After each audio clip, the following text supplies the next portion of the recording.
نبی صلی اللہ علیہ وسلم نے فرمایا، جو شخص جمعہ کے روز خوب اچھی طرح نہائے اور پا پیادہ یعنی پیدل مسجد میں جائے، امام کے نزدیک ہو کر دل جمی سے خطبہ سنے، یعنی ادھر ادھر غفلت کے ساتھ نہیں بلکہ پوری توجہ کے ساتھ اگلی صفوں میں بیٹھ کر، اور کوئی لغو بات نہ کرے، تو اس کو ہر قدم پر ایک برس کے روزوں کا اور اس کی راتوں کے قیام کا ثواب ہوگا.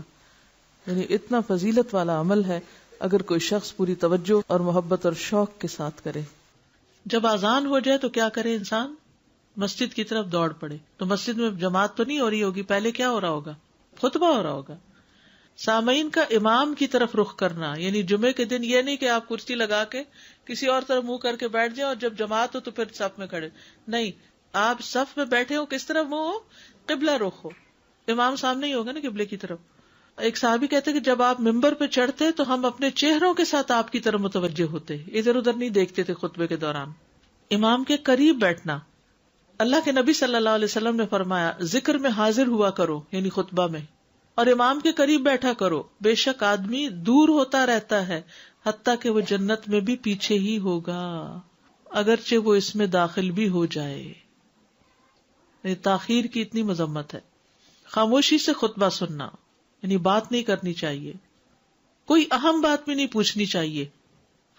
ابن مسعود سے روایت ہے کہ انہوں نے ابی ابن کعب سے قرآن کی کسی آیت کے بارے میں سوال کیا جبکہ اللہ کے نبی خطبہ دے رہے تھے، تو انہوں نے اعراض کیا اور کوئی جواب نہ دیا. پھر جب آپ نے نماز پڑھائی تو ابی کہنے لگے تمہارا جمعہ ہی نہیں ہوا.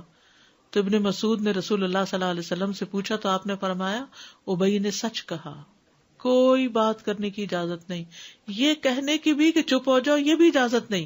عبداللہ بن مسعود کہتے کہ جب امام جمعہ کے لیے آ گیا پھر تمہارا اپنے ساتھی سے یہ کہنا کہ خاموش رہو لغویت کے لیے کافی ہے، یہ بھی لغو بات ہے. کوئی لغو حرکت نہ کرنا، کنکریوں سے نہ کھیلنا، فون سے نہیں کھیلنا، میسجز چیک نہیں کرنا، انگلیوں میں انگلیاں ڈال کے پٹاخے نہیں بجانا، گوٹ مار کے نہیں بیٹھنا. گوٹ مار کے کیسے بیٹھتے ہیں؟ گھٹنے اوپر کر کے اور یوں ایسے گھٹنوں کے گرد ہاتھ ڈال کے. کئی دفعہ ایسے نظر آتا ہے کہ خطبے میں لوگ اس طرح بیٹھے ہوتے ہیں کیونکہ پتہ نہیں ہے. یعنی آپ چوکڑی مار سکتے ہیں. آپ سب سے افضل پوزیشن تو یہ ہے کہ جیسے نماز کے اتحیات میں ہم بیٹھتے ہیں، لیکن کچھ لوگ اس طرح بیٹھ نہیں سکتے، چلے کرسی بھی بیٹھ جائیں.